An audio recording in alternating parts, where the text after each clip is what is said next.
Every day I ride. Hot summer days, cold winter nights, brutal rain events, but I do limit myself if it's hailing or this hurricane winds. Walking has become obsolete for me as I find it easier to walk my dog, get to the office, run to the grocery store, grabbing packages from the lobby, or even just getting around campus for work on an EUC. I used to kite surf and had pocket motorcycles that I used to ride often, and I really miss living near the beach, but fortunately ran into this hobby/sport/recreational commuting vehicle. My daily rides are my 3 wheels, and I always keep them charged for any type of riding depending on the weather or how I feel like riding in that moment. Some days it's hard to decide which wheels to take, but I just go with my gut feeling from the environment, time of day, and how I'm physically feeling. If I'm exhausted and I need to go to work, I'll grab the Falcon due to its ease of mounting and unmounting. If I'm going to go get groceries and it's a nice day, I'll grab the C8 for its long range, comfort, and safety.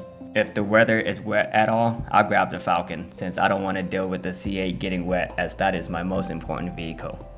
Since I do live a few blocks away from work, I get to enjoy multiple visits home a day for lunch and breaks, which gives me the opportunity to play with whatever wheel I feel like. I do have to carry the wheel up and down stairs every time I go out, but that often leads me to start the day with the C8 and ending it with the Falcon after I lose the strength and my energy throughout the day. I'll take the Falcon if I want no fuss, deal with any type of environment, and easy to navigate among pedestrians.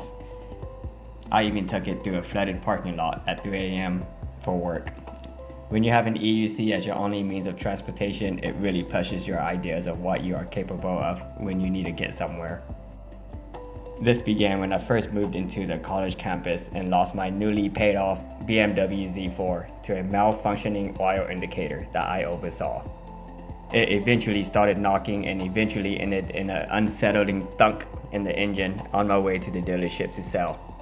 I immediately purchased another Z4 only to have transmission issues. With the insurance doubling and the feeling of my car having issues and the dread, I decided to go all in on PEVs. Being 4 miles away from work at the time, I purchased a 30-mile-per-hour Mosquito scooter, which is the best in class for weight and power. However, the wheels were tiny 8-inch solid tires that barely had any traction when there is moisture on the ground, and I've fallen a few times on that little guy. After a few days, I got a 40-mile-per-hour Cabo Mantis, which I put PMT racing tires on, and that dual 1000-watt motor was amazing. It could hit 40 miles per hour within a few seconds and always left cars behind at the green lights. Unfortunately, I got honked off the streets by cops and it's a bit too bulky for the sidewalk, so I wanted something else. The 16-mile daily commute and sometimes middle of the night on-call rides took a toll on my body, and I moved within a mile from my current workplace. While in the apartment elevator, this dude smoothly rolled into the elevator with this kitted out Extreme and helmet, and I was immediately impressed. This was the same feeling I got when I was watching kiteboarders float across the beach, and I knew that's gonna be the future me soon. People already thought I was ridiculous riding the scooter. Fully geared, so that bar was already maxed out. I did the usual research as a new EUC enthusiast usually do, and of course found Wrong Way's video comparing them and riding around his local city complaining about cars. Depending on when you catch this dude, he could either be cross-dressed with pink nails or carrying your awesome downstairs with one leg. I ran across Marty's Assassin A2 video, and after a few laughs, ordered the $980 wheel off EUC deals. The A2 had a bad initial rep due to murking Marty's ankle, but to be honest, that wheel he used was likely abused as it was a test wheel. I took the A2 aggressively to 25 miles per hour and handled its wobbled without ever feeling like I was going to lose control. I put 800 miles on her until I gave it away. It still lives on and goes to our local group rides pretty often. That poor thing, bless its heart. The pads work if you grip it like a little motorcycle and hold on for dear life. Otherwise, the power pads are a must if you are going to do anything fun with it. I even took it off-roading a few times and it did well, but definitely will destroy your knees and ankles over time. I taught probably 5 people on that A2, but just by showing them the basic and letting them learn on their own. Check out my learning series as it seems to be a good recipe for an easy hands-off teaching lesson. The basics are to have them learn how to turn it on and off, move the wheel using the trolley or the handle to see how it is balanced, mount their right leg after letting them know that the weight of the wheel will be pressing against their leg, and then mounting and unmounting the left leg slowly until they build up the static core muscles required to stand. I consider the A2 the gateway drug to bigger wheels. It's the friendliest looking wheel you can find, but you can also carry it through any situations, even off-road. After getting my ass handed to me on the floor going over 31 miles per hour and cutting out on the A2, I ordered the T4. The T4 was $1,800 from EUC deals, and of course went to $1,600 for the T4 Pro the day after. The plastic battery boxes on the T4 V2 was weak but light. Bigot sent me a metal box, but that box weighed like 10 pounds, and I decided to stay with the plastic boxes due to the weight savings. I took the T4 through everything, as it was my commuter wheel and I had no car. 4 a.m. on-site calls, 2 a.m. after bar riding, 6 a.m. grocery runs, Friday night group rides, and stormy 8 a.m. work commutes. It never let me down, and I was able to sit on a super comfy seat. No other wheel has this level of seat comfort. The suspension died at 1,000 miles after I dropped it while the air attachment nozzle was connected to the suspension and broke the valve. Riding the T4 without suspension for the next 6,000 miles was insanely fun. You get the quick reaction of a small wheel, the strength of a big wheel, the cushion from the 16-inch knobby, and the ultra low center of gravity when you're riding without suspension. The only thing I missed was stairs, but after falling on metal stairs, I never felt comfortable again with the T4s and stairs. It was likely due to the high rebound pressure, but either way, I was done with stairs on the T4.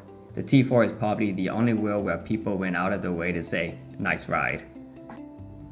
As the A2 was going to a new home, I decided to get the Mten5p, which was on sale from EUC Underground for $1,000.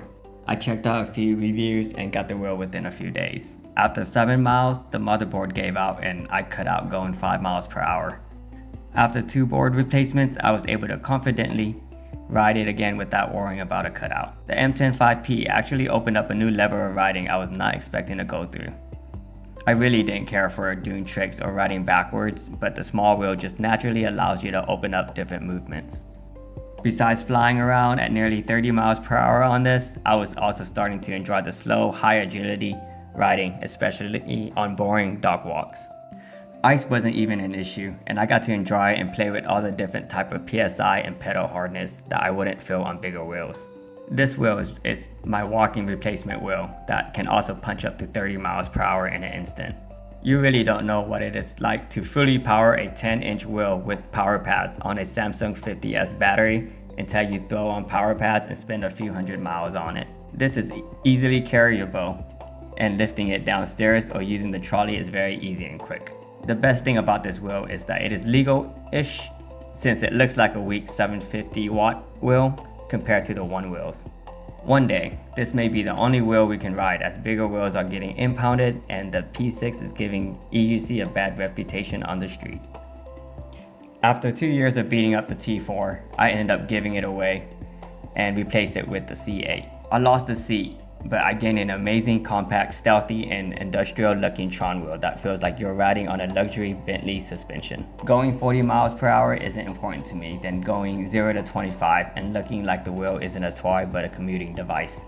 The shape of it sits flush on the wheel, giving it the impression that the shell is the wheel.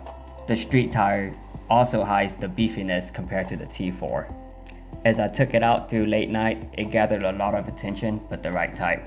I don't ride near people, and if I do, I'm very slow and communicate to others if we get too close by using eye contact, hand signals, or my voice. With power pads, this wheel can be pushed very hard in terms of accelerating or braking without feeling like you will wobble or get tossed off. Weighing 80 pounds, I'm thinking this is the biggest size wheel I'd like to have. This is by far the best looking wheel during the day or at night, and will be a living legend if Bigot keeps upgrading it slowly. Missing the knobby tires for off-roading, I decided to grab the Falcon at 1,000, and it was the perfect mid-size wheel for my weight and height. As soon as I got on it, I almost fell off on the first turn, as the knobby and the tall pedals make it very, very tippy. I had the same feeling of falling back on a leaning chair, but eventually got used to it after a few miles. I immediately painted the orange away due to the color being our biggest football rival, and the wheel now looks clean and functional without any unwanted attention. The knobby tire in the front is very noticeable, and that exposure makes it look like you're riding directly on the tire. It's my anything, anywhere, anytime wheel that I always grab if it's wet or raining outside. I couldn't help but to be excited to take it out on the ice patches and fail only once, maybe twice. Unfortunately, I lost the 2 hours of footage riding all over campus in town on pure ice, but it was very fun.